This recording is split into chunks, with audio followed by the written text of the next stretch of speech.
নাজিরপুরে ভেঙে পড়া ব্রিজের নিচে তলিয়ে গেল বালুবাহী ট্রলার। গাবতলা খালে নৌপথ সম্পূর্ণ অবরুদ্ধ। দীর্ঘদিনের অবহেলা, সংস্কারের অভাব আর ঝুঁকিপূর্ণ অবস্থার কারণে অবশেষে করুণ পরিণতি ঘটল পিরোজপুরের নাজিরপুরের একটি পুরনো ব্রিজের। উপজেলার শ্রীরামকাঠি ইউনিয়নের ডুমুরিয়া গ্রামের গাবতলা খালের উপর নির্মিত প্রায় ৫০ বছরের পুরনো জরাজীর্ণ ঢালাই ব্রিজটি বালুবাহী একটি স্টিল বডির ধাক্কায় মুহূর্তেই ভেঙে পড়েছে। আজ রবিবার সকাল 10:30টার দিকে এই ঘটনা ঘটে, যার ফলে খালের গুরুত্বপূর্ণ নৌপথে সব ধরনের চলাচল বন্ধ হয়ে পড়েছে। দৈনিক আমার পিরোজপুরের প্রতিবেদক মেহেদী হাসানের প্রতিবেদনে দেখুন বিস্তারিত। বহু বছর আগে নির্মিত পিরোজপুরের নাজিরপুরের এই ঢালাই ব্রিজটি দীর্ঘদিন ধরেই নাজুক অবস্থায় ছিল। বিভিন্ন স্থানে ফাটল, ভাঙন ও রড বেরিয়ে থাকলেও এত বছর কোনো সংস্কার, অপসারণ বা পুনর্নির্মাণের উদ্যোগ নেয়নি এলজিডি বা সংশ্লিষ্ট দপ্তর। এলাকাবাসী একাধিকবার কর্তৃপক্ষের দৃষ্টি আকর্ষণ করলেও মেলেনি কোনো সুরাহা। অবশেষে সে আশঙ্কাই আজ বাস্তবে রূপ নিল। প্রত্যক্ষদর্শীরা জানান, আজ রবিবার সকালে বালুভর্তি একটি বালুবাহী ট্রলার গাবতলা খাল দিয়ে যাওয়ার সময় ব্রিজের পিলারের সঙ্গে সজোরে ধাক্কা লাগে। জরাজীর্ণ ব্রিজটি ধাক্কা সহ্য করতে না পেরে মুহূর্তের মধ্যেই সম্পূর্ণ ভেঙে ওই ট্রলারের ওপর আছড়ে পড়ে। প্রচণ্ড ওজনের চাপে বালুবাহী নৌযানটি খালের পানিতে ডুবে যায় এবং ভাঙা ব্রিজের নিচে আটকে পড়ে। তবে সৌভাগ্যবশত এই ঘটনায় কোনো প্রাণহানির ঘটনা ঘটেনি।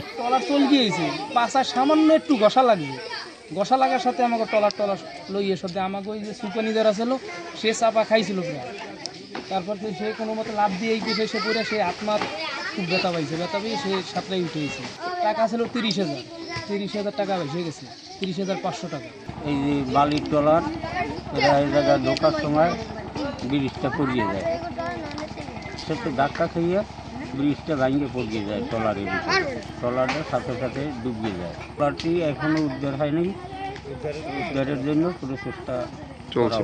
ঘটনাস্থলে গিয়ে দেখা যায় ভেঙে পড়া কংক্রিটের বিশাল অংশ খালের মাঝখানে পড়ে থাকায় গাবতলা খালের নৌযান চলাচল সম্পূর্ণভাবেই ব্যাহত হয়েছে। কৃষিপণ্য, বালু, কাঠসহ বিভিন্ন মালামাল পরিবহনে ব্যবহৃত নৌযানগুলো এখন এই পথে চলাচল করতে পারছে না। এতে স্থানীয় ব্যবসায়ী, কৃষক ও সাধারণ মানুষ চরম দুর্ভোগে পড়েছেন। এদিকে এলাকাবাসীর উদ্বেগ আরও বাড়িয়েছে এই ভেঙে পড়া ব্রিজের পাশেই থাকা আরেকটি পুরনো লোহার পুল। মরিচা ধরা কাঠামো ও অত্যন্ত দুর্বল ভিত্তি নিয়ে এটি এখনও ব্যবহার করছেন মানুষ।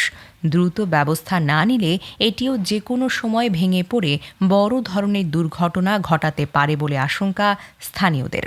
নাজিরপুরের এই অঞ্চলের হাজারো মানুষের দুর্ভোগ লাঘবে আর দেরি না করে সংশ্লিষ্ট কর্তৃপক্ষ দ্রুত ভেঙে পড়া ব্রিজ ও ডুবে থাকা বালুবাহী ট্রলার অপসারণ করে নৌপথ সচল করবে এবং এখানে একটি আধুনিক ও টেকসই আরসিসি সেতু নির্মাণ করবে, এমনটাই প্রত্যাশা ভুক্তভোগী এলাকাবাসীর। মোহাম্মদ তাজুল ইসলাম, আমার গ্রামের ডুমুরিয়া, পার্শ্ববর্তী গ্রাম গাবতলা, এর মাঝেই এই ঝুঁকিপূর্ণ একটি ব্রিজ। 2022 সালে আমার ভাইয়ের হাসিম ফরাজি স্থানীয় মেম্বার ইউপির সদস্য ছিল, ব্যর্থ হয়েছে। ও আর আমি লিখিত ইঞ্জিনিয়ারের কাছে, নাজিরপুর ইঞ্জিনিয়ারের কাছে লিখিত দরখাস্ত দিয়েছি যে কোনো সময় একটা প্রাণহানি হইতে পারে, স্যার দয়া করে গুরুত্ব দেন। যদি এইটা গুরুত্ব না দেন তাহলে মার্ডার কেসের আসামি আপনারাই হবেন, এই ভাষায় বলছি। সাংবাদিক সঞ্জিত কয়েকবার রিপোর্ট করছে ঝুঁকিপূর্ণ ব্রিজ, তাও প্রশাসনের দৃষ্টি আকর্ষণ আসে নাই। স্থানীয় প্রশাসন মেম্বার সহ চেয়ারম্যানরাও কয়েকবার বলা হয়েছে, তারাও গায়ে কাদা মাখাইয়ে আর কিছু করে নাই।